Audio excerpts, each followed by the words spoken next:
Hello everyone and welcome to session 3 of the Global Black Feminist Reading Circle. My name is Randie Henderson and I am one of the Black Feminist Reading Circle members of this online group. This session runs from January 20th until June 2nd and includes 2 week-long breaks. Our democratically selected reading material is Harriet A. Washington's book, Medical Apartheid, The Dark History of Medical Experimentation on Black Americans from Colonial Times to the Present.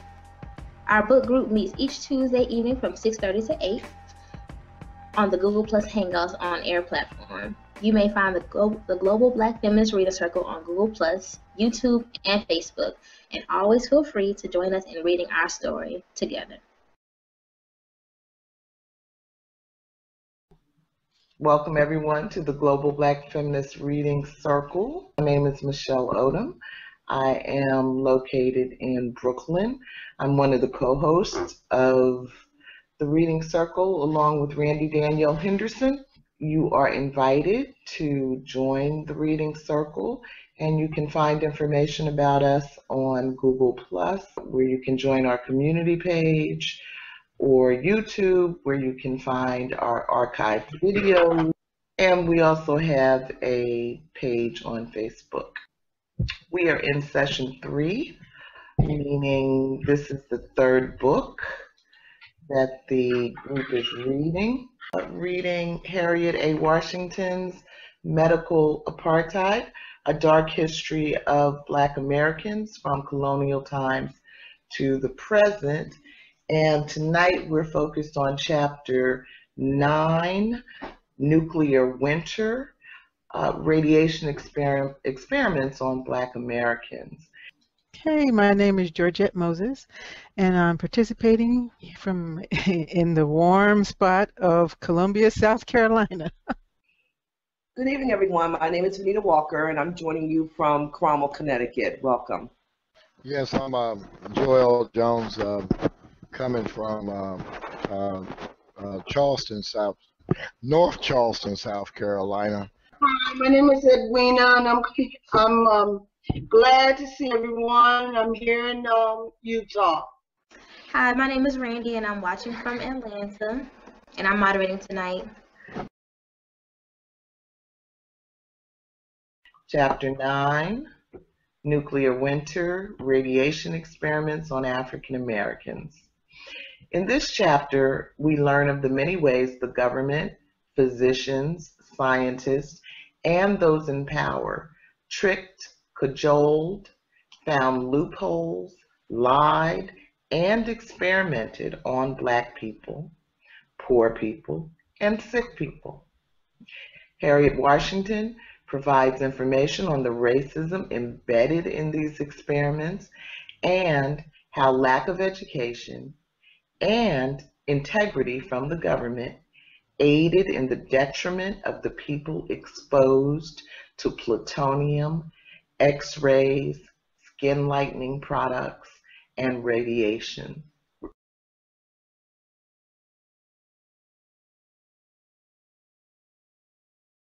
Edwina, letter H, please.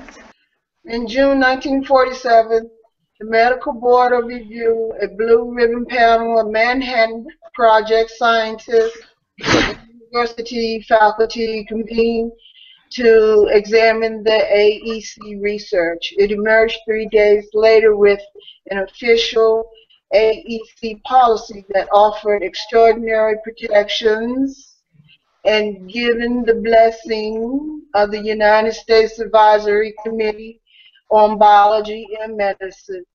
No substance known to be or suspected of being poisonous or harmful could be utilized in research on human subjects unless each one of the following conditions were met.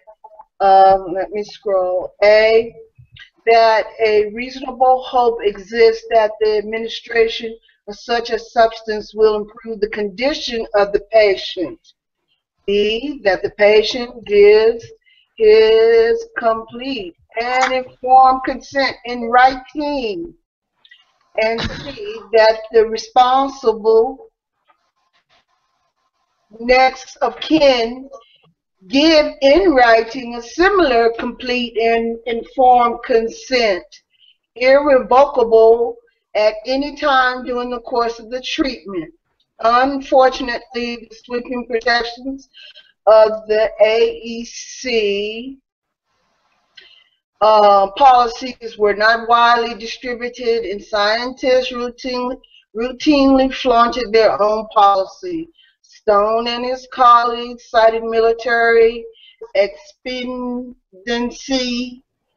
as the justification for involuntary medical experimentation, but with the exception of the AEC physician Shields Warren, they did not seem to realize that they were invoking the same justification that Nazi doctors used in conscripting prisoners and concentration camp victims for horrific experimental exposures. Okay, and it goes on. Let me scroll. It seems that even with the progressive policy that the AEC developed, physicians and scientists were still bent on finding loopholes within the guidelines. Do you think this was due to agreed and or racism? I think it's agreed upon because they're all in the same group, and it was racist because they're all in the same group. Or are people just naturally evil when given the opportunity to do harm to someone and to get away with it?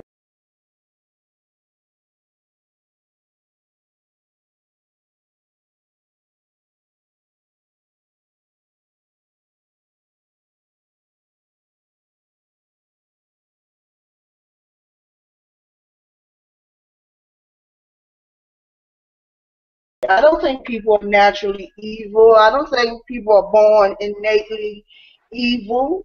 I just, it's just that these particular people, well, they were criminals in the first place. They, you know, they were killing their own people in Europe, and then they came over here and with the same mentality.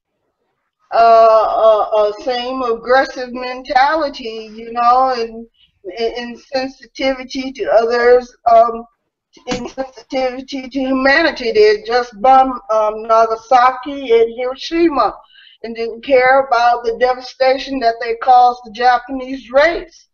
So we're just dealing with people who just were, to me, were just after money and power, and they, you know, just like the ancient Roman Empire, you know, like Julius Caesar, he wanted to be emperor. I mean, these people just, they were, they felt they were superior, you know, the superior race, and they could abuse others without criminalized, without being criminalized. They could get away with it. They didn't have to answer for for the wrongs. As we were taught when we were when I was a child, if you do something wrong, there's going to be repercussions. But they didn't have any, you know, repercussions. Mm-hmm. Anybody else? Well, I believe that the second part of that, just people naturally even evil when given the opportunity to harm someone else or to get away with it. I think the terminology naturally, I think, you know, social norms and environmental situations and parameters that people are given is what allows them to go to one extreme to the other, you know, and of course everything that's going on with police all over the country, and you can turn on the TV every day, you can see a different policeman doing something to someone, you know, and I think if you look at them and they say, and you see that they can get away with these acts without anything happening to them, that they'll continue to do the same thing over and over and over again, using the same narrative. Oh, I felt that my life was in danger, therefore I went and killed this man. But if a person know, like you said before, if there's going to be some type of consequences, I Right. believe that people in themselves, they will check themselves. But if they feel that they can get away with it, I mean, one example is it never failed when I would take a group of men temporary duty to other countries, and I would have to brief them. I have to explain to them, you're not at home station. You might be in Europe, the Middle East, or South America, but I am your boss. And if you break the rules in this society or this culture where we at, or you break the laws of the military, the arms of the military justice extend all over the world. You would be surprised how lax these guys would think that this is, and I would have to actually demonstrate to them that they are going to jail.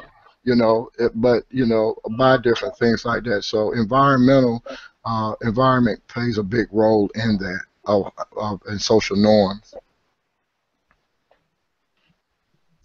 This chapter really made me think of that movie. I can't remember what it's called.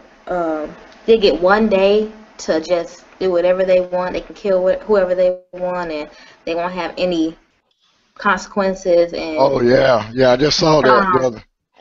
I saw the first movie. I couldn't see the second one. It's crazy, but it really made me think. What if people really did have this one day to do whatever they want, and what would they really do? And I think the movie was disturbing but realistic, and this chapter really made me think of this movie. Like when people have the power to do what they want, and they can get away with it, or not get much time or die, before by the time somebody realized what they were doing for the past 20 years, what would they really do? And yeah, this chapter just made me think about that movie and human nature. Yeah. Black people's human nature. Yeah, I think it's greed more than racism, but what it makes me think about is we don't,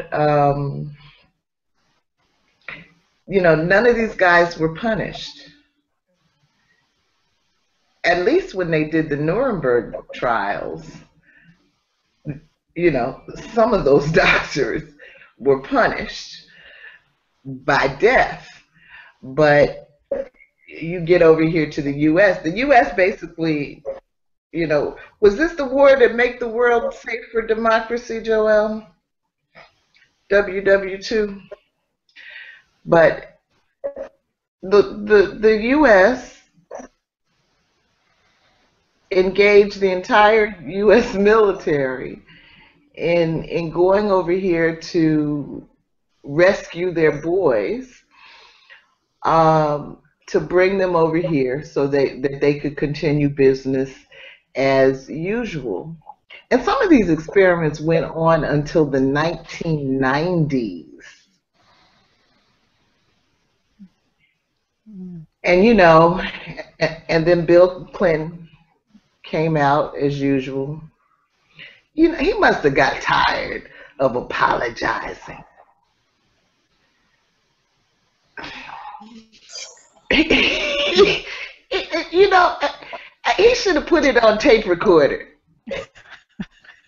On behalf of the United States of America, once again, I extend my deepest heartfelt apologies for the way we have harmed human beings. And he could just pull out the tape every time a new issue was revealed.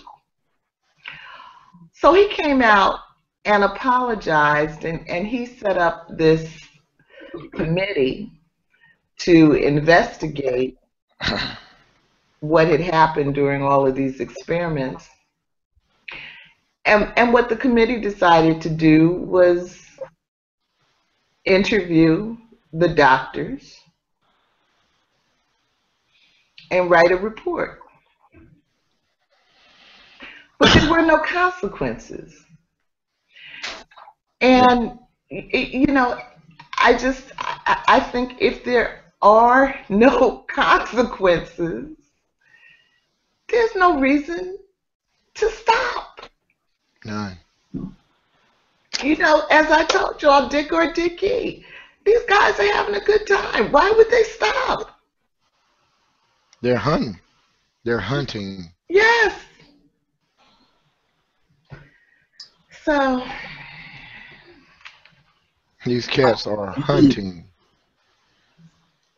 they're predators.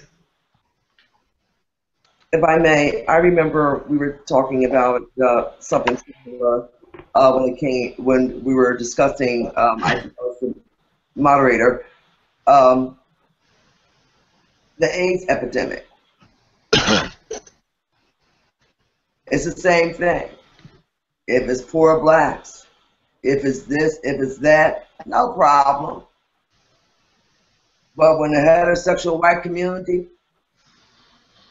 started coming into play, it was a national outcry. It was a crisis. You best believe it when I tell you, if it was the wealthier white folks or the upper middle class white folks in this country that these atrocities were committed against, not only would Bill Clinton have gotten out there, apologized, and literally sucked every butt that he could, but there would have been reparations for these people. Okay? They would have stopped everything in its tracks. And heads would roll. Thank you. So I do believe that, most of it is racism, not just sadistic stuff, but it's just this sick racism. And once again, we have to remind ourselves that we are not even considered humans. We weren't considered human beings. I'm tired of Bill Clinton. I was tired of him then. Maybe I was more even tired of him now. I'm tired of apologizing. Like, what am I going to do with that? What? And on to the next question, when they ask about, was this done purposely by our government during the verdict of O.J. Simpson's trial? Well, we know that was, because even right here on the town level, in my town, when there's very important referendums, when there's important voting going on, when do they do it? During the Holly Ball, where most of the people in the town are out with their wonderful daughters and sons. They do it during the graduation, during a prom night. And who's left to go vote? Well, first of all, most of the senior citizens, and I mean senior, I mean the old ones, they sit out in their cars at 5 o'clock in the morning with their coffee and their donuts, and they wait till the town hall open, or they're out there in the evening at 8 o'clock when everyone's at the Holly Ball. So, of course, it was time, precisely at that time. So they could just ease right over it. No, it's all a game. It's a very sad game, but I'm sick of apologies. I don't know. Yeah, he was the, what was he? The White House, white folks spokesman. It's just, the president could relate to the Negroes. You remember that one? Bill Clinton. The first black president. First black president. Barack is the second. Oh, he mulatto. He's not the second. No.